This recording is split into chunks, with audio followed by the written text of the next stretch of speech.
Akkam jirtu dhaggeeffattoota oduu dhugaa oduun sa'aatii kanaadhaaf qabanne kan kanatti taananii jiran fakkaatu. Mata duree oduu. Waraanni bilisummaa Oromoo Al-Shabaab waliin hidhata qaba jedhamee himata irratti dhiyaatee dhara jedhee. Oduu gara biraatiin Itoophiyaan waliigaltee Somaalilaandii wajjin goote haaqxu malee qaama nageenya kabachiistuu haaraa hin taatu jechuudhaan ministeerri muummee Somaaliyaa dubbatanii. Gara bal'ina oduutti tun darbin dura fuula YouTube kanaa like, share, subscribe gochuudhaan haamilee nutti toruun fedha keessan haa ta'u. Bal'ina oduu. Waboon Al-Shabaab waliin hidhata qaba jedhamee himata irratti dhiyaatee dhara jechuudhaan dubbatee jira. Waggootaadhaaf mootummaa Itoophiyaa waliin waraanarra kan jiru waraanni bilisummaa Oromoo yookiin waboon garee shororkeessaa Al-Shabaab waliin kallattiidhaan hidhata qaba jedhamee tajaajila odeeffannoo fi nageenya biyyaalessaa irratti himata irratti dhiyaatee haalee jira. Hooggantoonni dhaabbilee nageenya Itoophiyaa fi Keeniyaan marii tibbana Finfinneetti taasisan hordofee tajaajila odeeffannoo fi nageenya Itoophiyaa ibsee baasanii shanneen lammiilee Kooriyaa lamaan naannawaan kaaba Keeniyaatti ogguree gara Al-Shabaabitti dabarsee laatee jechuudhaan himatanii turanii.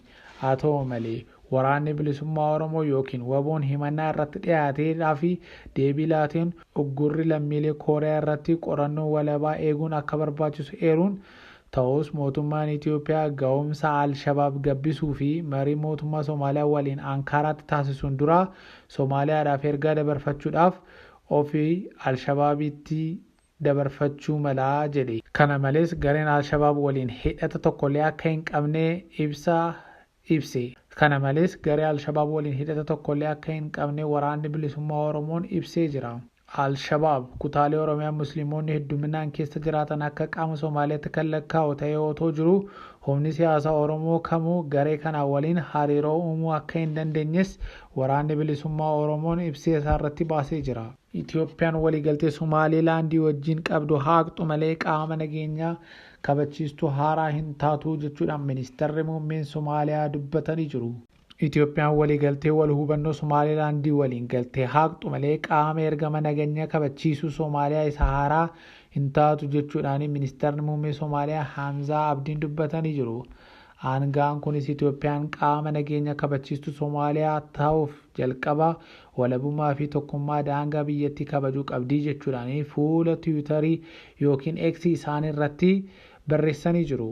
Gama biraatiin loltoonni Itoophiyaa ergama nagaa kabachiisan gamtaa Afrikaa jalatti Somaaliyaa naannoo Hirshabeeleetti bobba'an naannicha nagaa fi tasgabbii deebisuun hedduu galateeffamanii jiru.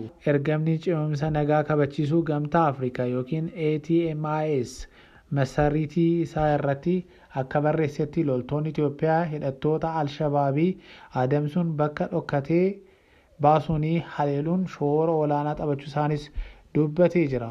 Oduu gara biraatiin sagantaa yaadannoo dungoo ibsuu fi ibsaa gaazexaa Mucaan waggaa 7 Heevan Awwaat kan haala sukkanneessaadhaan Bahar Daaritti guddidamtee ajjeefamtee ilaalchisee hoteela Ilillii Finfinneetti jimaata kaleessaa taasifamuuf ture poolisiidhaan akka addaan citu taasifamuunsaa dhaga'amee jira.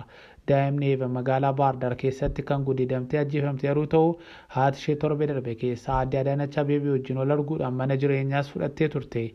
Haati Heevan daran kan baay'ee gadditeedhaa fi mucaa isheetiidhaaf haaqa kan barbaaddu yeroo ta'utti poolisiin Finfinnee immoo namoota walitti qabamanii sagantaa yaadannoo dungoo ibsuudhaaf ibsa gaazexaa Mucaan waggaa 7 Heevan du'uu ishee irratti wal qabatu dhiyeessaa turanii addaan bittanneessee jira. Dubartoonni 50-70 ta'anii hoteela Ililliitti walitti qabamanii utuu sagantaa kana raawwachaa jiranii poolisoonni wal galuudhaan waraqaa eenyummaa harkaa fudhanii akka walga'iin kun gargar bittimmaa'us godhanii jiru. Dhaggeeffattoota keenya oduun sa'aatii kanaadhaaf qabnu kan kana fakkaatan turanii nu wajjin waan turtaniidhaaf galatooma.